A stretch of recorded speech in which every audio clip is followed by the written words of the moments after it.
Welcome to RS catering. இப்போ நாங்கள் இங்கே ஒரே இடத்துல சன்ரைஸ் கிச்சன் வச்சிருக்கிறதுனால 10 டபரா 20 டபரா 30 50 அந்த மாதிரி லைனாக நம்ம பண்ணிகிட்டே இருக்கோம். கஸ்டமர் சைட்லேருந்து கேட்கும்போது சார் எப்படி சார் நீங்கள் ஒரு 50 டபரா பண்ணுறீங்க, எல்லாமே ஒரே டேஸ்ட்டாக இருக்குமா அப்படின்னு கேட்குறாங்க.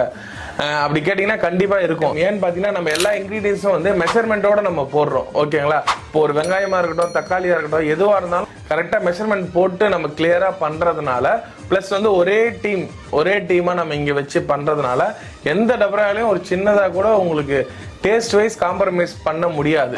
உப்பு கொண்டு எடுத்துட்டாலும் நல்லா கிராம் கணக்கில் நம்ம மெஷர்மெண்ட் பண்ணி போடுறதுனால, வாட்டர் எடுத்துட்டீங்கன்னா அதுவும் லிட்டர் கணக்கில் 1 லிட்டர் 2 லிட்டர் அப்படின்னு சொல்லிட்டு எல்லாமே மெஷர்மெண்ட் தான்.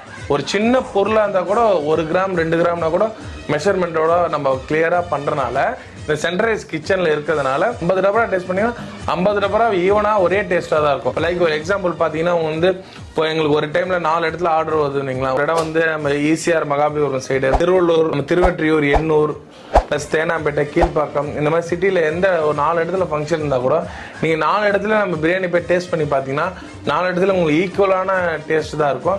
டேஸ்ட் வைஸ் எதுவுமே காம்ப்ரமைஸே ஆகாது. அது சிக்கனாக இருக்கட்டும், மட்டனாக இருக்கட்டும், ப்ரான் பிரியாணி, எனி வெரைட்டி எதுவாக இருந்தாலும் டேஸ்ட்டில் வந்து காம்ப்ரமைஸே ஆகாது உங்களுக்கு. அதனால தான் கஸ்டமர் எங்களை தேடி வராங்க.